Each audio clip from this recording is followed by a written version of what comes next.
The air inside the ballroom was suffocating, thick with perfume, champagne bubbles, and the weight of 1,000 whispered judgments. I stood at the far end, clutching the bouquet I wasn't meant to have, watching the man I'd only ever admired from the shadows, the CEO whose signature could bend markets, prepare to marry someone else. The string quartet swelled, cameras flashed, and the bride, flawless in satin and jewels, glided down the aisle. But halfway there, her smile faltered. A tremor ran through the guests like a shiver in glass. Her knees buckled. The bouquet slipped from her hands. Gasps tore through the silence. I froze, my pulse ricocheting in my ears, until I saw him. He didn't hesitate. He didn't even look at anyone else. His gaze locked on me, burning through the sea of stunned faces, and in 3 long strides he was at my side. Before I could breathe, his arm was under my legs, my back against his chest, the scent of cedar and rain in my hair.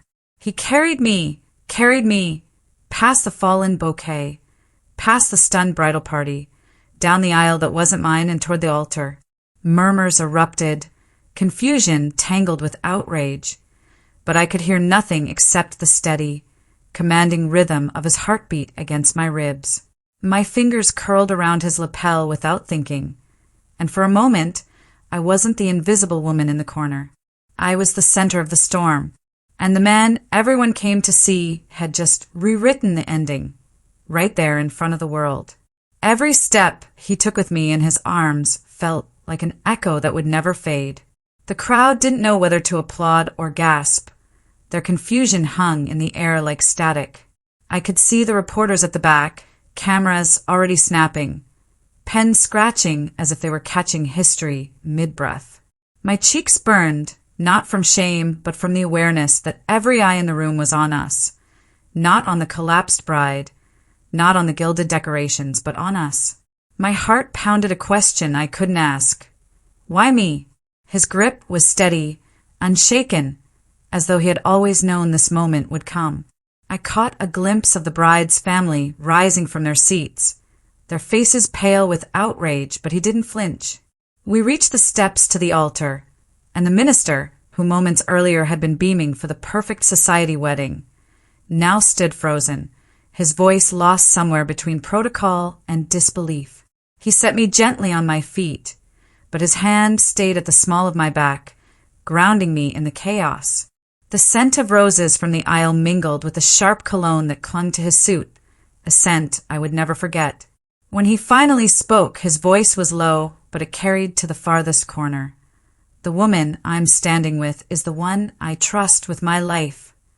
The words cut through the murmurs like a bell tolling in the silence, sending shivers down my spine.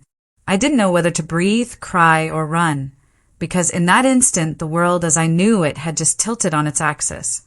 I could feel the collective breath of the room hitch, as though no one dared to exhale until they understood what was happening. My pulse roared in my ears, drowning out the faint rustle of silk dresses and the heavy shuffle of men in tailored suits, shifting uncomfortably in their seats. The weight of his hand against my back was steady, protective, yet it carried an intimacy that didn't belong in a hall filled with journalists, shareholders, and guests who came expecting a fairy tale of another kind. Somewhere to my right, I caught sight of the bride's maid of honor kneeling beside her, fanning her pale face with frantic movements, but the scene blurred. All I could focus on was the warmth at my spine and the quiet authority in the way he stood beside me. The murmurs began again, sharper now, slicing the air like whispers in a storm. I didn't need to hear the exact words to know they were building a story before the truth even had a chance to exist. His thumb moved ever so slightly, a small, grounding motion, and it was then I realized this wasn't a mistake or a rescue born of panic. This was deliberate, a choice, the kind of choice that rewrote endings and set fire to carefully constructed reputations. When his gaze found mine, there was a question there, but also a promise, one that felt dangerously close to an unspoken vow. And even though every rational part of me screamed to step back, to let the ceremony crumble without me in it, my heart, traitor that it was, told me to stay exactly where I was.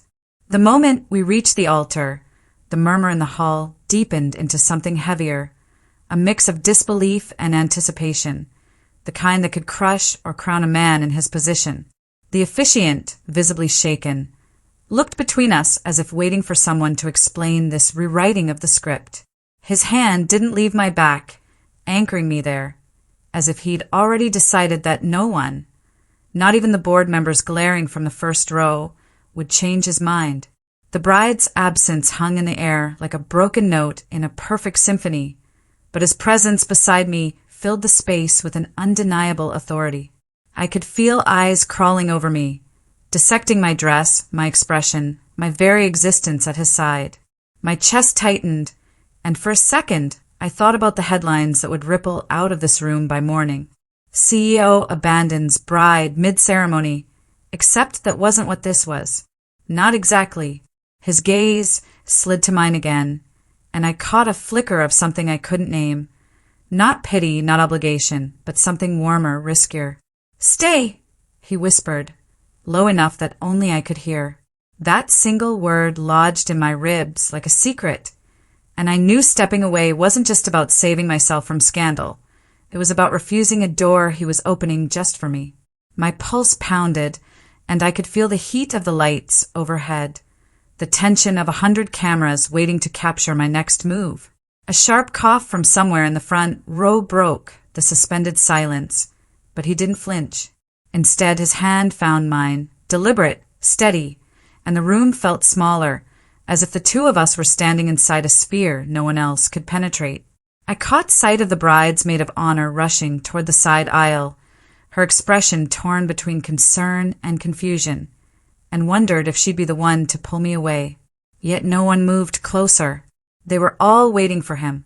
He gave a slight nod to the officiant, who hesitated, eyes darting between the two of us, and for a moment I thought he might refuse to continue. But the CEO's voice cut through the tension like glass shattering.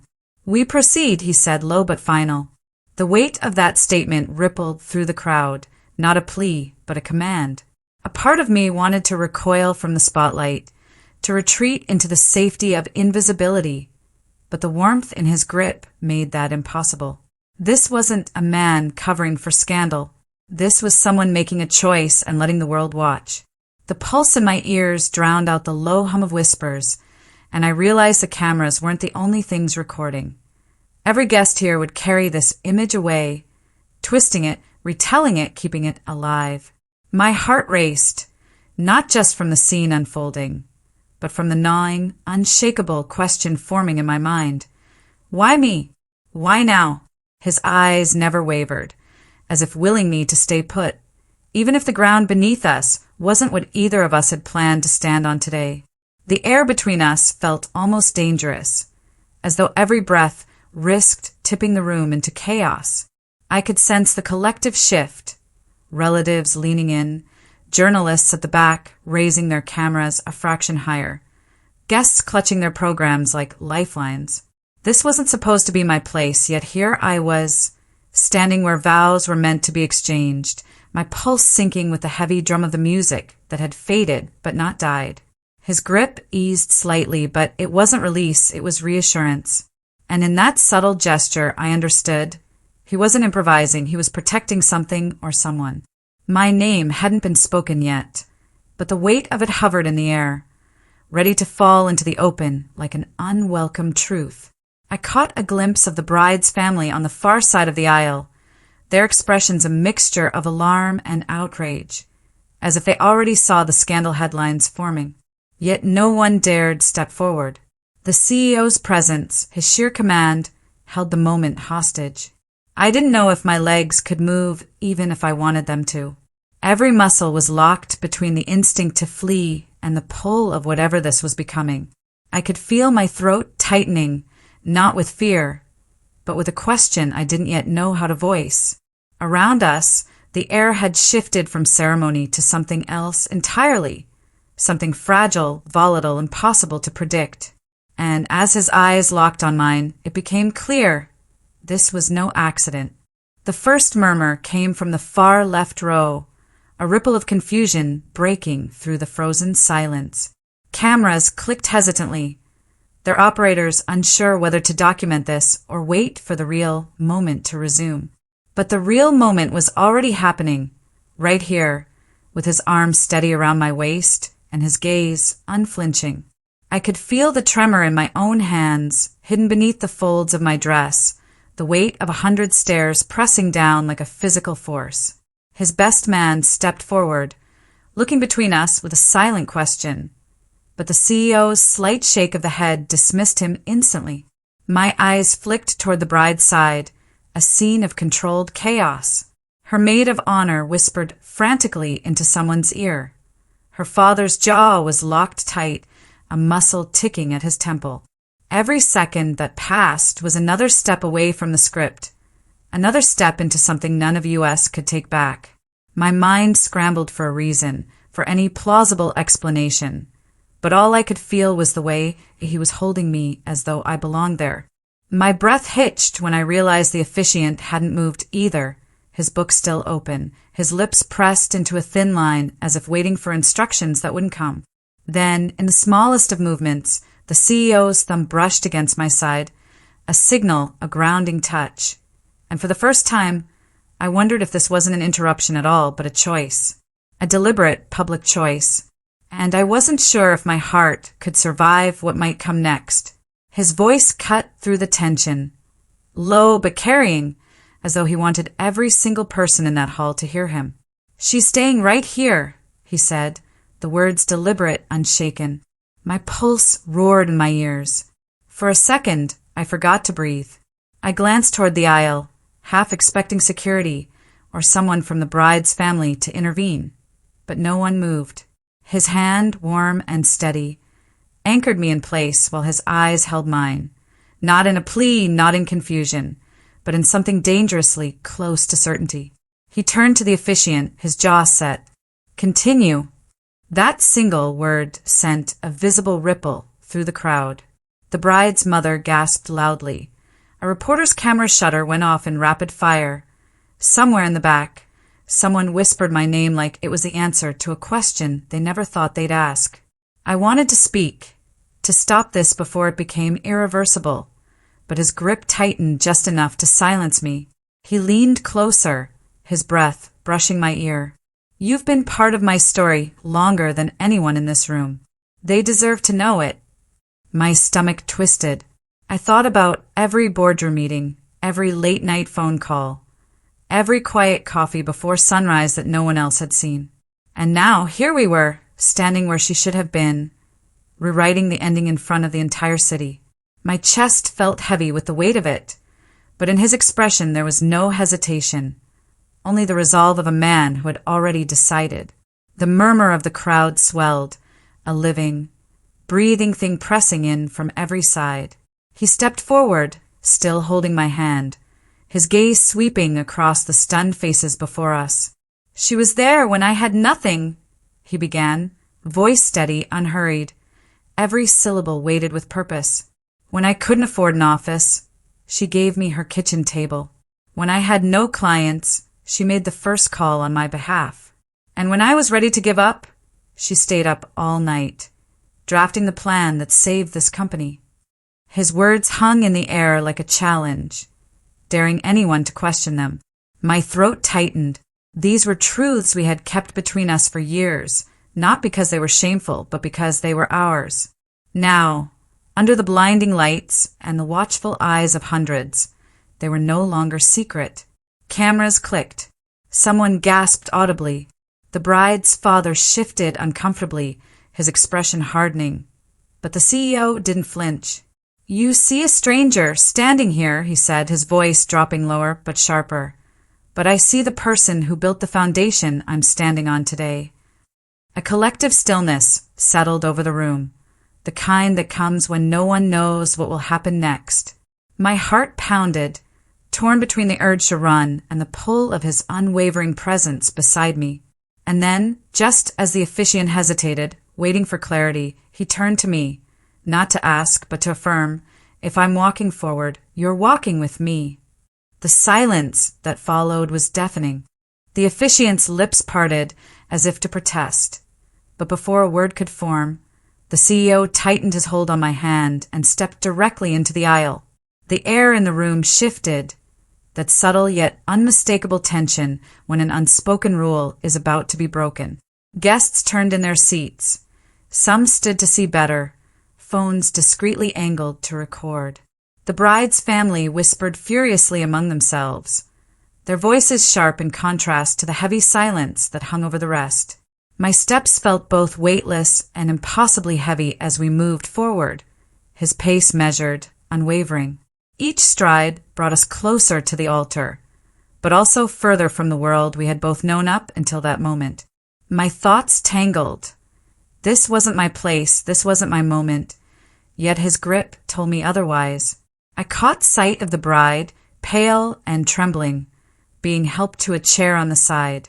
For a heartbeat, our eyes met, and I thought I saw something in hers, not just pain but recognition, the kind that comes from knowing exactly what's about to happen. My pulse thundered in my ears, and somewhere deep inside, a voice asked if I was ready to be the center of a scene that would be talked about long after the flowers had wilted and the champagne had gone flat. Still, I didn't pull away. Not when the murmur grew to a buzz, not when the photographer scrambled to capture each step, and certainly not when he glanced down at me, a flicker of something like relief in his eyes. Halfway to the altar, the hum of voices swelled into open conversation, like the crack of a dam giving way. I could hear distinct words now. Unbelievable, shameless. What is he doing? Each one darting through the air like arrows. But the CEO didn't falter. His hand was warm, steady, and oddly protective, like it was shielding me from every pair of eyes drilling into my back. The scent of the flowers lining the aisle was overpowering, mingling with the faint cologne from his suit, grounding me in the moment despite my mind screaming for escape. My heels clicked against the polished floor in perfect rhythm with his steps, a steady beat beneath the chaos. I dared a glance at the guests closest to us. Some stared in disbelief, others with a gleam of curiosity, hungry for the scandal to unfold. Near the front row, his mother sat rigid, her fingers white against the pearls at her throat, eyes locked on our joined hands. I expected a sharp glare, but what I got was something unreadable, a storm kept just below the surface. The officiant shuffled his notes nervously, clearly unsure whether to continue, but the CEO's calm, unshaken posture left no room for argument. My own chest tightened with each step, the weight of unspoken history between us pressing harder. I thought of the nights I'd watched him from the edges of boardrooms, the way his gaze would linger just a second too long. And now, here we were, steps from the altar, walking straight into the eye of a storm neither of us could undo. At the first step of the altar, the organist, confused, struck a wavering chord that hung as a question mark. He stopped beside me, turned to face the crowd, and released my hand to take both of mine as if swearing a testimony. The cameras lifted as one. "No more pretending," he said, voice even, unblinking. "I won't build a life on a lie." A collective gasp rolled from back to front. The officiant glanced toward the bride's family. No rescue arrived. He looked down at me, the steel in his gaze softened by something warmer. "You once told me courage isn't loud," he said. "It's steady." My throat tightened. I had said that years ago, on a rain-soaked morning when his first pitch failed and we drank vending machine coffee on a stairwell. A stir near the side aisle. The bride, propped on a chair, lifted her palm. "Stop," she whispered, but the word dissolved beneath the lights. She met my eyes, not with hatred, with surrender. "He was yours before he was mine," she breathed, a confession meant for me alone. Yet the nearest rose heard and fell silent. He squeezed my hands once. "Walk with me." Not an order, a vow. Somehow my legs obeyed. We took the last 2 paces together. The officiant recovered, cleared his throat, and asked the question that would either end the scandal or etch it into legend. "Do you intend of your own will to stand here?" His answer came without hesitation. "I do." Every chandelier seemed to flare. My answer rose, impossible and true. I do. From somewhere, applause, shocked, scandalized, unstoppable. The applause didn't fade, it swelled, folding into gasps and scattered laughter that had nothing to do with joy. Flashes erupted from every corner as guests scrambled to document what they couldn't quite believe. His hand stayed in mine, firm and unshakable, guiding me down the short step to stand level with him before the altar. My legs felt like they belonged to someone else, moving on instinct rather than decision. Behind us, I caught a glimpse of the bride lowering her gaze, her veil slipping forward like a curtain closing on a scene she no longer wished to watch. It should have been her moment. Instead, it was ours, and the reality of that crashed into me like a tide. He didn't look away, not once. His focus was so absolute it made the rest of the room dissolve into blur. "Let them think what they want," he murmured, voice low enough to belong only to me. But the cameras caught the way his lips moved, and by morning the world would know those words, real or imagined. My chest tightened, not from fear anymore, but from the weight of stepping into a story I hadn't written, one that might rewrite me entirely. The officiant cleared his throat again, eyes darting between us, his professionalism struggling against the enormity of the spectacle. And still he asked, "Shall we proceed?" It was a simple question, but here, now, it carried the weight of a choice that could never be undone. His answer came without hesitation, his voice carrying like a verdict. "We already have." The crowd erupted, half in disbelief, half in something dangerously close to applause. The sound in the room shifted, no longer just shock, but the restless stirrings of a story too big to contain. My breath came shallow, but his presence at my side anchored me. He didn't look at the guests, the cameras, or even the officiant anymore. His eyes were locked on mine, as if the rest of the world had been reduced to background noise. "You've stood behind me long enough," he said softly, but his voice carried with a weight that made the front rows lean forward. "It's time they see who's been standing with me all along." A flicker of warmth cut through the anxiety twisting in my stomach. I remembered years of quiet moments, celebrating small victories no one else noticed, holding ground through storms no one else braved. And now here he was placing that history into the spotlight, daring the world to judge. Gasps rolled through the hall as he released my hand, only to take it again, this time threading his fingers with mine, so tightly that the gesture itself felt like a vow. From the corner of my eye, I saw the bride's family shift uncomfortably, their faces a careful mask. But what struck me most was the silence from her, a stillness that said she had nothing left to fight. The officiant, cheeks flushed, glanced between us, then nodded once, as if accepting the unspoken truth. I could feel the final moment building, the one that would etch this scene into every headline by morning. And somewhere deep inside, the fear was gone. In its place was a strange, undeniable certainty. We had already crossed the point of no return. The officiant's voice was steady now, as though he'd finally surrendered to the inevitability of what was unfolding. Then he said, "Let us honor the choice before us." The words seemed to hang in the air, drawing every eye toward the altar. My pulse was a drumbeat in my ears, but his grip never loosened. He turned toward the crowd, shoulders squared, and for the first time that day he smiled, not the polished, public smile I'd seen in boardrooms, but something unguarded, almost defiant. "I will not apologize for the truth," he said, his tone a quiet storm. "This is the woman who has walked with me through every victory and every failure. If I am to stand here and promise my future, it will be with her." The murmur that followed was half outrage, half awe. Cameras flashed like lightning, but in that moment they were nothing more than noise. He turned back to me, his eyes searching, not for permission, but for something deeper, resolve. And somewhere between the shock, the fear, and the pounding in my chest, I found it. My voice was barely above a whisper, yet it felt like it filled the room. "Then I'll stand with you." The officiant nodded, his expression unreadable, and the guests seemed to inhale as one. Somewhere behind us, the bride's chair scraped against the floor, a soft, hollow sound. I didn't look back.